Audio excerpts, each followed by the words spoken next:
ორიგინალურ იდეას კემომ ორიგინალური სახელი შეურჩია. ჩონჩხი კატურები ქვია მის ახალ სერიას, რომელიც ის საგამოფენო დამზადებს. მასში 100-მდე კარიკატურა არის გაერთიანებული და ესენი არიან ცნობილი ადამიანები და ზოგჯერ არარეალური პერსონაჟებიც, რომლებმაც თავის საზოგადოებას ორიგინალური შტრიხებით დაამახსოვრეს.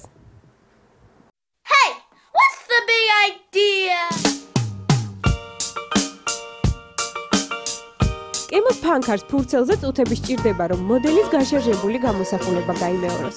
იგივე დროს სჭირდება მის გრაფიკულ დაფას, რომელიც მხატვრის ახალი იარაღია. ანდაზას კარიკატურისტი კარგი კატურასაც დახატავსო, კემო არ ეთანხმება. ხატავს იმას, რასაც ხედავს და როგორც ხედავს. ხატავენ მასაც და სხვასაც. გაშარჟებულ ნახატებს გამოფენისთვის ამზადებს. მალე კემოს მეოთხე პერსონალური გამოფენა გაიმართება. თავისუფლების ქანდაკების შემთხვევაში ფერით შეუცვალა თავისკალას, არის ქანდაკების ფერი თავისკალად და ძალიან საინტერესო ეფექტი მიიღო.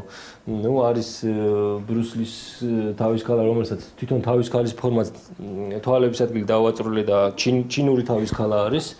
არის მაილს დევისი, რომლის დახატვაზეც ძალიან ცოტა დრო დამჭირდა და არის თმა, სათვალეები და საყვირი თავის ცნობილი. არის ჰიტლერის ცნობილი სახის გამომეტყველება. თვალების დათმობა კემოს ახალი სერიისთვის მოუხდა. იდეამ კარიკატურის სრულიად ახალი ფორმა მიიღო.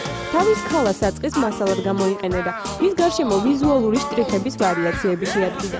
ახალ მოვლენას ჩონჩხი კატურა დაარქვა და 100-მდე რეალური და არარეალური პერსონაჟი შექმნა.